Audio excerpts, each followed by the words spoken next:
ताणावी लागेल, ती वाढवावी लागेल. या सगळ्या गोष्टी येत्या काळामध्ये करण्याचा आपला प्रयत्न आहे.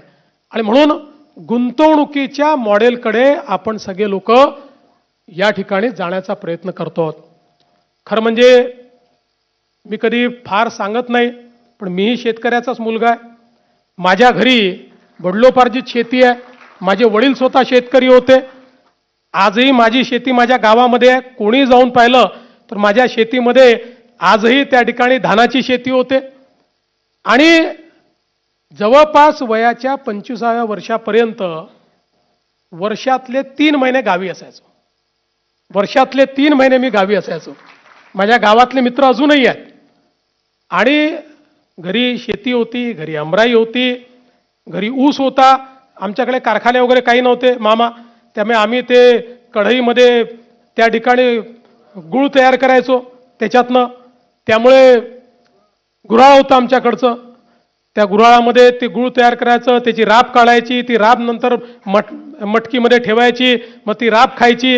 हे सगळं लहानपणापासून बघितलेलं आहे. आमच्याकडे बगीचा होता. बगीच्यामध्ये सर्व प्रकारचे भाज्या आम्ही त्या ठिकाणी तयार करायचो. त्यामुळे शेतामध्ये गेलेलो आहे, शेती बघितलेली आहे. जेव्हा पावसाळा असायचा त्यावेळी आमच्याकडे रोवणी जी व्हायची, तेव्हा भले रोवणे करण्याकरता नाही, रोवणे करण्याच्या बहाण्याने चिखलात खेळायला मिळायचं, म्हणून सगळे भावंड आम्ही त्या चिखलात जाऊन त्या ठिकाणी रोवणी करायचो. हे सगळं केलेलं आहे. त्यामुळे एखाद्या रूममध्ये बसून निर्णय घेणारा मी नाही आहे.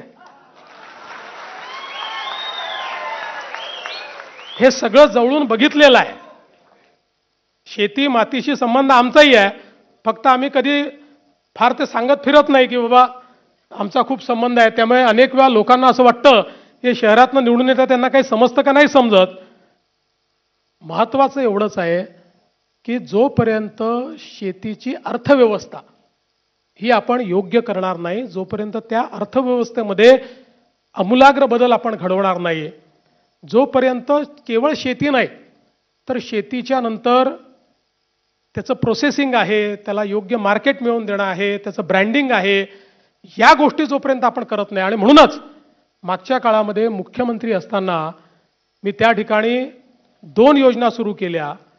पहिली नानाजी देशमुख कृषी समृद्धी योजना, वर्ल्ड बँकेकडनं आज ती योजना चाललेली आहे 5,000 कोटी रुपयाची, की ज्या योजनेमध्ये आज जलसंधारणापासून तर व्हॅल्यू चेनपर्यंत सगळ्या गोष्टी विदर्भ आणि मराठवाड्याच्या या जिल्ह्यांमध्ये चाललेल्या आहेत, काही उत्तर महाराष्ट्रातल्या जिल्ह्यात चालले आहेत. आणि दुसरी आपण जी योजना स्मार्टची आणि मॅग्नेटची केली, की ज्या योजनेमध्ये आपला प्रयत्न आहे 10,000 गावांमध्ये आपली जी प्राथमिक सोसायटी आहे त्या सोसायटीला ॲग्री बिझनेस सोसायटीमध्ये परिवर्तित करायचं, त्याला प्रशिक्षित करायचं. आणि संपूर्ण जी चेन आहे, गोडाऊन असेल, कोल्ड चेन असेल, अशी जी कंप्लीट चेन आपल्याला करावी लागते की ज्याच्यामुळे शेतकऱ्यांना होल्डिंग करता आलं पाहिजे. आज शेतकऱ्यांचा प्रश्न हाच आहे, आपण हमी भाव देतो, हमी भावाने खरेदी पण भरपूर करतो, पण आपल्याला माहिती आहे की जसं कापूस आहे, कापसामध्ये खेळा खरेदी होते, त्या ठिकाणी जाऊन शेतीमध्ये खरेदी होऊन जाते. त्या शेतकऱ्याला लगेच काहीतरी समोरचं पाहिजे असतं, म्हणजे लग्न आहे घरी, काहीतरी सण आहे, त्यामुळे मिळेल त्या भावात तो आलेल्या व्यापाऱ्याला विकून टाकतो आणि मग हमी भावाचा फायदा त्याला मिळत नाही.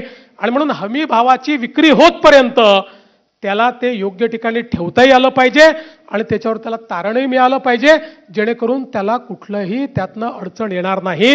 अशा प्रकारची व्यवस्था ही आपल्या प्राथमिक सोसायट्यांच्या माध्यमातूनच कशी उभी करता येईल याचं काम आज आपण जवळपास 10,000 गावांमध्ये करतो आणि पुढेही आपल्याला हे काम जवळजवळ सगळ्या गावांमध्ये करायचं आहे.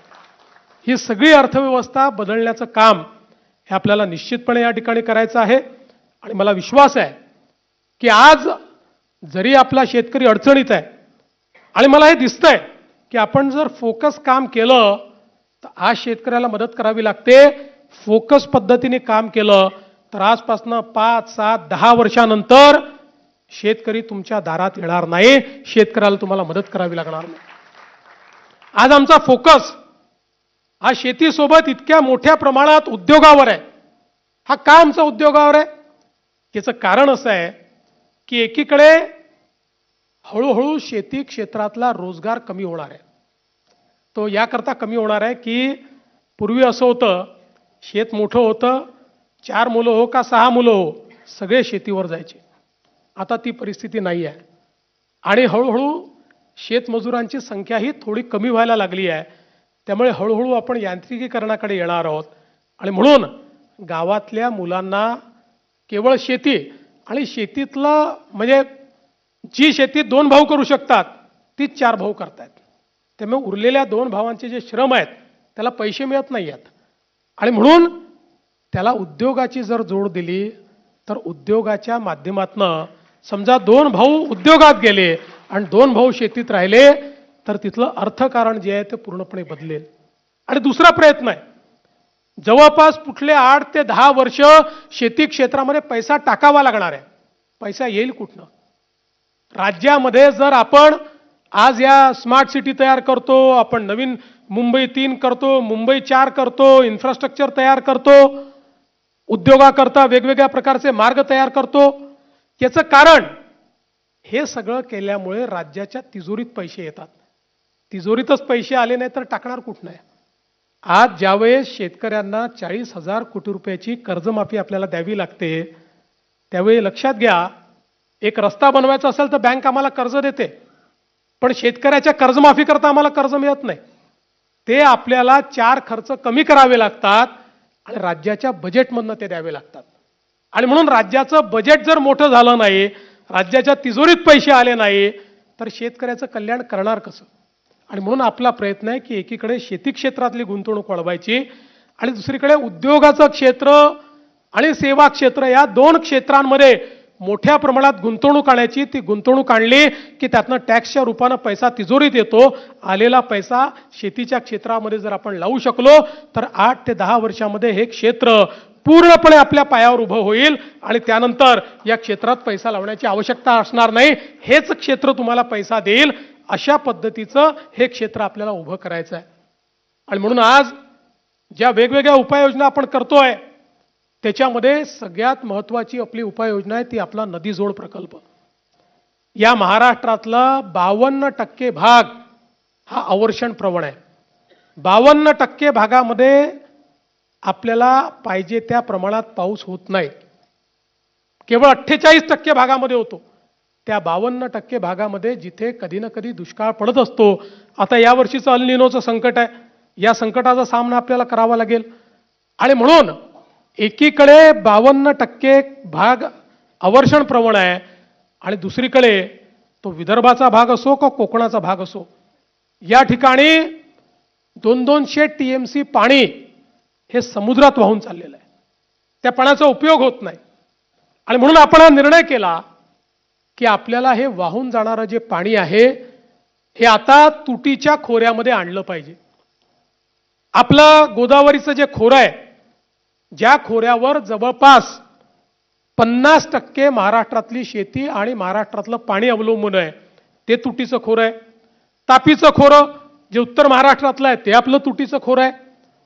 या खोऱ्यांमध्ये हे पाणी आलं पाहिजे आणि म्हणून आपण ज्या योजना तयार केल्या, वैनगंगा नळगंगा सारखी योजना की ज्या योजनेमध्ये 450 किलोमीटरची नवीन नदीच आपण तयार करतो, ज्यामध्ये समुद्रात वाहून जाणारं 70-80 TMC पाणी हे आपण भंडाऱ्याच्या खालून त्या ठिकाणी उसळणार आणि ते पाणी बुलढाण्यापर्यंत आपण आणणार आणि याच्यामध्ये जवळपास 24 नवीन धरणं आणि 16 जुन्या धरणांची उंची वाढवणं, अशा पद्धतीनं 40 वॉटर स्ट्रक्चर तयार होतील. विदर्भामध्ये एकही जिल्हा एकही तालुका दुष्काळात कधीच राहणार नाही. अशा पद्धतीचं हे काम आपण करतोय. हे आता अंतिम टप्प्यात आलंय. ईश्वराचा आशीर्वाद असला तर याच वर्षी हे काम तयार करू. दुसरं, दरवर्षी सातारा सांगलीला पावसामुळे त्या ठिकाणी पूर येतो आणि इतकं पुराचं पाणी म्हणजे महाराष्ट्र, कर्नाटक, आंध्र सगळ्यांच्या हिश्श्याचं पाणी गेल्यानंतरही 200 TMC पाणी हे वाहून जातं आणि ते आपल्याकडे पुरात येतं आणि दरवर्षीचा पूर आहे. याच्यावर आपण योजना तयार केली आणि आता वळण बंधाराच्या माध्यमातून हे पाणी पश्चिम महाराष्ट्रातले जे दुष्काळी तालुके आहेत तिथे आणि उजनीमध्ये आणून ते मराठवाड्यामध्ये नेण्याचं काम आपण त्या ठिकाणी करतो. तिसरं, आपलं जवळपास उल्हास खोऱ्यातलं जवळपास 250 TMC पाणी हे सगळं समुद्रात वाहून जातं. आपल्याला ईश्वराने सह्याद्री दिलाय, पश्चिमी घाट दिलेला आहे. या पश्चिमी घाटातनं ज्या नद्या आहेत, पश्चिमेला वाहणाऱ्या नद्या आहेत, या नद्यांचं पाणी आपल्याला मिळत नाही, ते थेट समुद्रात जातं. हे सगळं समुद्रात जाणारं पाणी उचलायचं आणि उचलून वेगवेगळ्या स्ट्रक्चरच्या माध्यमातनं ते गोदावरीच्या खोऱ्यात आणायचं, काही तापीच्या खोऱ्यामध्ये आणायचं आणि त्या माध्यमातनं उत्तर महाराष्ट्र आणि मराठवाडा हा पूर्णपणे दुष्काळमुक्त करायचा. अशा पद्धतीचं काम आपण हातामध्ये घेतलं. लोकांना वाटायचं, मी ज्यावेळेस 2014-15 साली म्हणायचो की हे केवळ भाषणात आहे, हे होऊ शकत नाही. पण मी जीवनात हे शिकलो आहे की स्वप्न पाहायचे आणि स्वप्न पूर्ण करायचे. केवळ स्वप्न पाहून चालत नाही. ज्यावेळेस समृद्धी महामार्गाचं स्वप्न बघितलं त्यावेळेसही लोकांनी वेड्यात काढलं होतं. होणार कसं, पैसा येणार कुठनं. आज एक समृद्धी महामार्ग नाही, असे अनेक मार्ग आपण तयार करतो. आज आपण जवळपास या महाराष्ट्रामध्ये जी कामं सुरू आहेत ती 6 लाख कोटीची आहेत आणि जी सुरू करणार आहोत ती अजून 6 लाख कोटीची आहेत. आता या ज्या लिंक्स आहेत या सगळ्या लिंक्स मिळून जवळपास 2.5 लाख कोटी रुपये त्याकरता लागणार आहेत. लोक विचारतात येतील कुठनं. मी म्हटलं बघत राहा, येतील. हे शेतकऱ्यांचं काम आहे, पैसा येईल. आणि यावर्षी या सगळ्या लिंक्स हळूहळू करून आम्ही सुरू करू आणि एकदा या लिंक जर झाल्या तर महाराष्ट्रामध्ये कुठलाही भाग हा आपल्याला दुष्काळी दिसणार नाही.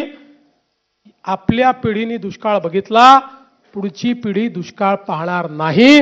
अशा पद्धतीनं महाराष्ट्राचं कार्य हे आपण हातामध्ये घेतलं आहे.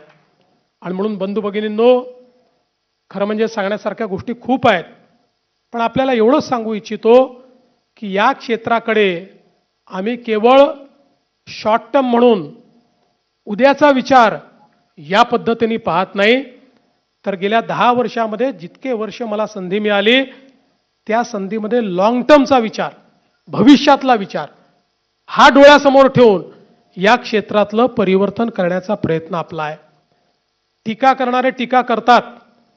तुम्हाला तर माहिती आहे सगळ्यात जास्त टीका सहन करण्याची क्षमता माझ्यामध्ये आहे. माझ्या एवढी टीका तर कोणीच सहन केली नाही. पण मी नेहमी एक गोष्ट सांगतो, टीका करणाऱ्याला कोणी लक्षात ठेवत नाही, जो कर्तृत्व करतो त्यालाच लोक लक्षात ठेवतात. आपण केलेली जी कामं आहेत ही कामच इतिहासामध्ये जिवंत राहतात. व्यक्ती जिवंत राहत नाही आणि टीका करणारा तर वर्षभरापेक्षा जास्त त्याला कोणी लक्षात ठेवत नाही. आणि म्हणून ह्या सगळ्या कामांच्या माध्यमातून महाराष्ट्रातलं कृषी क्षेत्र बदललं, शेतकऱ्यांचं जीवन बदललं, अशा प्रकारचा आपला प्रयत्न आहे. आणि आज त्याच निमित्ताने या सगळ्या गोष्टी आपल्यापर्यंत पोहोचवता यावा हा माझा स्वार्थ होता. आणि म्हणूनच आपण जो सत्कार घेतला त्या सत्कारामुळे मला देखील हे सगळं बोलण्याची, संवाद करण्याची संधी या ठिकाणी प्राप्त झाली. मी आपल्या सर्वांचे अतिशय मनापासून आभार मानतो आणि पुढेही आपण अशाच प्रकारे काम करत राहू हा विश्वास देऊन मी माझे 2 शब्द संपवतो. धन्यवाद. जय हिंद, जय महाराष्ट्र.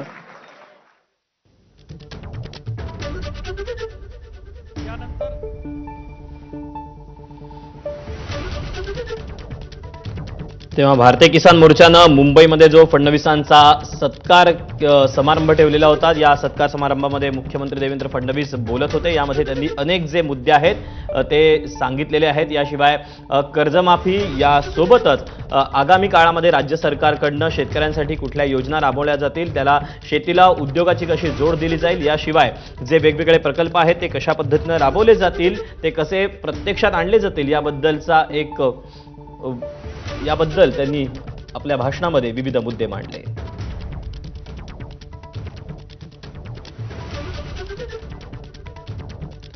आणि यानंतर वळूया पुढच्या